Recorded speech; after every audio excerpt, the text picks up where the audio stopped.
ಮಡಿಕೇರಿ ನಗರಸಭೆಯಲ್ಲಿ ಜನರ ಹಣ ಮಾಯವಾಗುವುದು ಅಚ್ಚರಿಯೇನಲ್ಲ. ಹಿಂದೆ ಜನರ ಅಂದಾಜು 1 ಕೋಟಿಯಷ್ಟು ತೆರಿಗೆ ಹಣವೇ ಮಾಯವಾಗಿತ್ತು. ಈ ಪ್ರಕರಣ ಏನಾಯಿತು ಎಂಬ ಬಗ್ಗೆ ಮಾಹಿತಿಗಳೇ ಇಲ್ಲ. ಹಿಂದೆ ಕಮಿಷನರ್ ಆಗಿದ್ದ ಪುಷ್ಪಾವತಿ ಅವಧಿಯಲ್ಲಿ ಚೇಂಬರ್ನಿಂದ ನಗದು ಕಳವಾಗಿತ್ತು.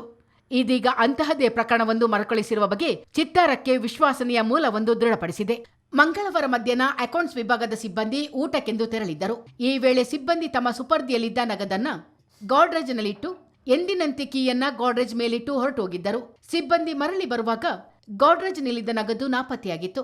ಈ ಸುದ್ದಿ ತಕ್ಷಣ ಅಧ್ಯಕ್ಷರು ಹಾಗೂ ಪೌರಾಯುಕ್ತ ಕಿವಿಗೂ ಬಿತ್ತು.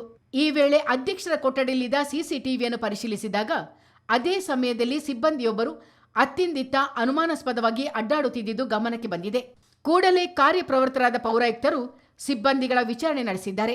ಪೌರಾಯುಕ್ತರ ವಿಚಾರಣೆ ವೇಳೆ ಸಿಬ್ಬಂದಿಯೊಬ್ಬರು 20,000 ಪೈಕಿ 16,000 ಹಣವನ್ನು ಮರಳಿಸಿದ್ದಾರೆ.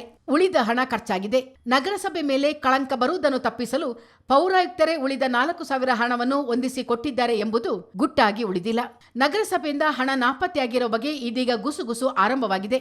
ಜನರ ತೆರಿಗೆ ಹಣದ ಬಗ್ಗೆ ಯಾವುದೇ ಗಾಂಭೀರ್ಯತೆ ಇಲ್ಲದ ನಗರಸಭೆಯಲ್ಲಿ ಏನು ಬೇಕಾದರೂ ನಡೆಯಬಹುದು ಎಂಬುದು ಮತ್ತೊಮ್ಮೆ ಸಾಬೀತಾದಂತಾಗಿದೆ.